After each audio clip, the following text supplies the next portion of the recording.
చూసుకున్నట్లయితే పవన్ కళ్యాణ్ కానివ్వండి, లేదా పవన్ కళ్యాణ్ అభిమానులు కానివ్వండి, ఎక్కువగా మాట్లాడుతూ ఉంటారు. అది క్వైట్ కామన్ అనమాట. ఎందుకంటే దువ్వాడ అంటేనే ఒక ఫైర్ బ్రాండ్, ఆపోజిషన్‌లో ఎవరున్నా సరే పట్టించుకోరు. బట్ అలాంటిది ముందు ముందు మీరు ఇలాంటి వ్యాఖ్యలు చేయాలి అంటే ముందు మీకు రాజకీయ మనుగడ లేదా రాజకీయ భవిష్యత్తు అనేది ఉండాలి.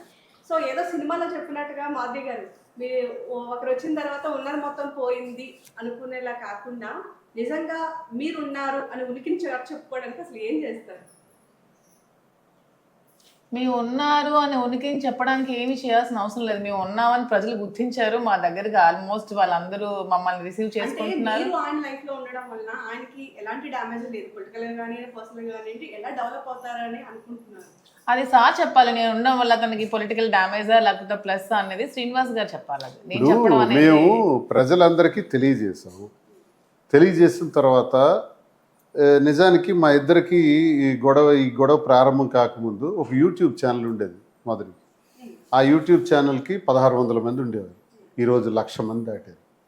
ఒక ఇన్స్టాకి 1,40,00,000 పైచీలకు వ్యూవర్షిప్ వచ్చింది. ఇది ఒక సెలబ్రిటీ స్టేజ్ అన్నది ఈ ఇన్సిడెంట్స్ వల్ల వచ్చింది. దీన్ని ఏమనుకోవాలి మనం?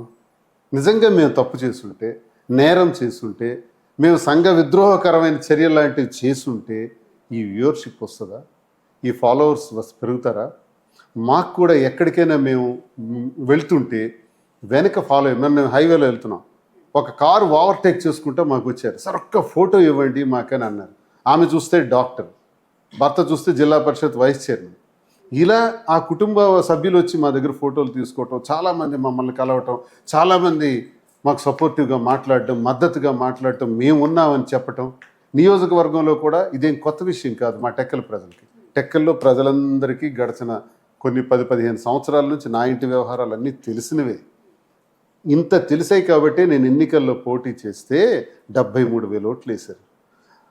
70,000 ఓట్ల మెజారిటీతో రాష్ట్రంలో అత్యున్నత మెజారిటీ నాదే అని 6 నెలల క్రితం ప్రగల్భాలు పలికిన అచ్చెన్నాయుడు, నా మీద పోటీ చేసి గెలిచిన అచ్చెన్నాయుడికి 30,000 వచ్చాయి.